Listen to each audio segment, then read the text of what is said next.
healthcare system, making sure that we're able to make every single solitary person eligible for what I've been able to do with the COVID.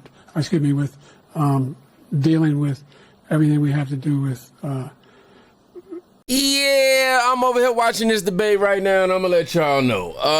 It's going exactly like that right now. Your boy Biden is getting cooked so bad that I'm over here like, I'm quite disappointed in the Democrats right now. I'm over here like, yo, like, what's going on? You know what I'm saying? Like, what is happening? My fault, y'all. I feel like Mr. Rogers now when I do these videos.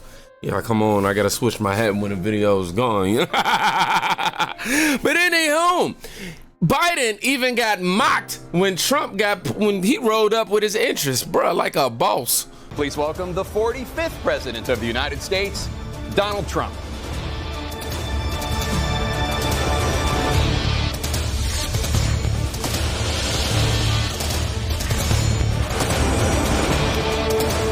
I mean, how could you be Donald Trump standing next to somebody who's trying to literally end you, not only your political career, but like you as a whole human? Yeah, and how does he keep his composure, man? I gotta tell y'all, that's a boss-like quality right there that we gotta give him credit for. And I'm still watching this debate live right now. They just took a break, so I decided I'd come on here and cook with y'all for a second to give y'all my update.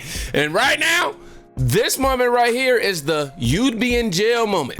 The total initiative relative to what we're going to do with more Border Patrol and more asylum officers. President Trump? I really don't know what he said at the end of that sentence. I don't think he knows what he said either. Look, we had the safest border in the history of our country. The border, all he had to do was leave it. All he had to do is leave it. Yeah, as it pertains to the border, you got Biden pretty much just saying everything that Trump is saying is a lie. And what Biden is saying against what Trump is saying is literally the lie. Colin Rugg just wrote, breaking. The Border Patrol Union responds after President Joe Biden says the Border Patrol supports him, which was a complete lie. Come on. And even Trump had announced like, yo, man, like they ain't say that. Nobody likes shit, bro. Biden says, quote, by the way, the Border Patrol endorsed my position. In addition to that, we found ourselves in a situation, end quote. Border Patrol Union. To be clear, he says right here, we never, the Border Patrol. Matter of fact, let put it up on the screen. I'm talking too much. We significantly increased the number of asylum officers. By the way, the Border Patrol endorsed my position. In addition to that, we found ourselves in a situation where when he was president, he was taking... Honestly, what kind of counter argument could this man, Joe Biden, come up with in regards to the border?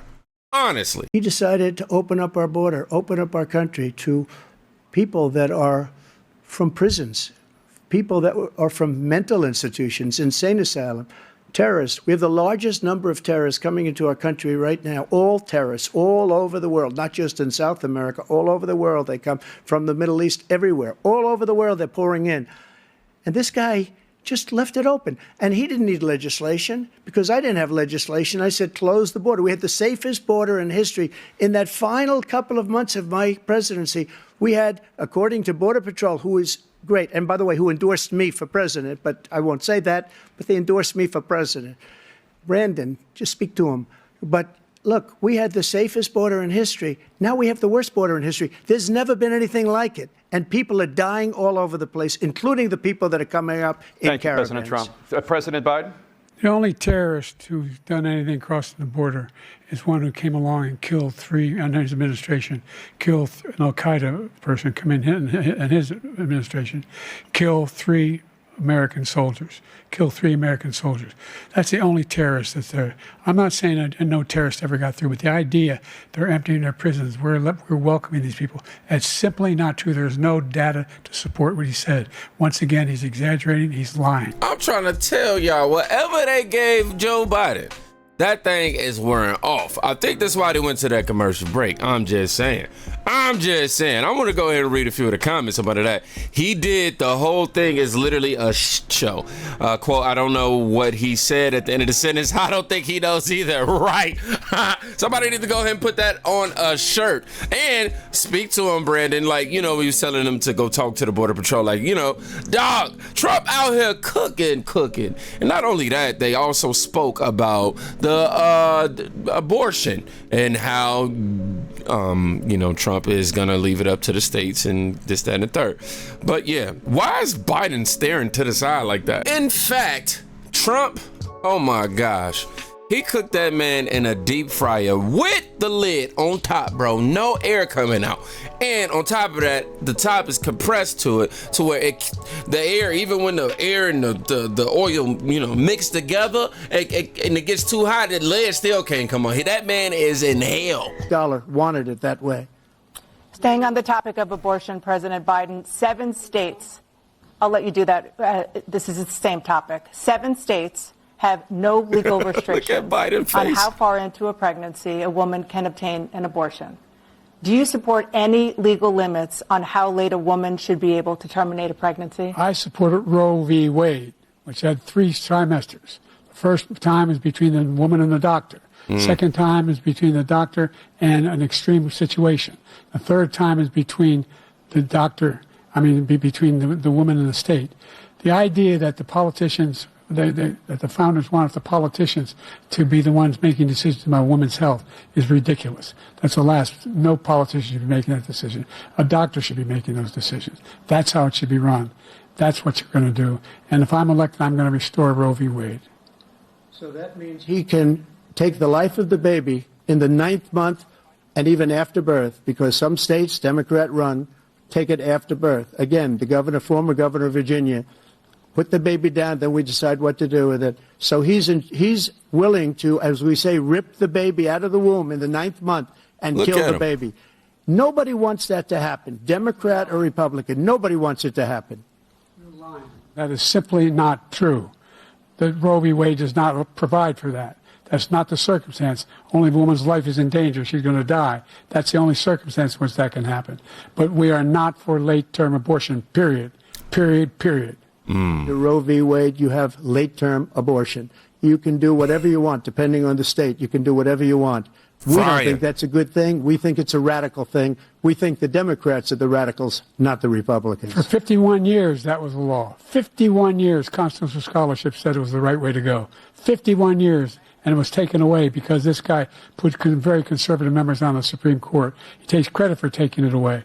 What's he going to do? What's he going to do, in fact, if the MAGA Republicans, he gets elected, and the MAGA Republicans control the Congress, and they pass a universal ban on abortion, period, across the board at 6 weeks or 7 or 8 or 10 weeks, something very, very conservative. Is he going to sign that bill? I'll veto it. He'll sign it. Thank you.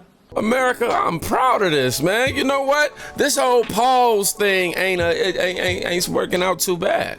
I'm keeping it real.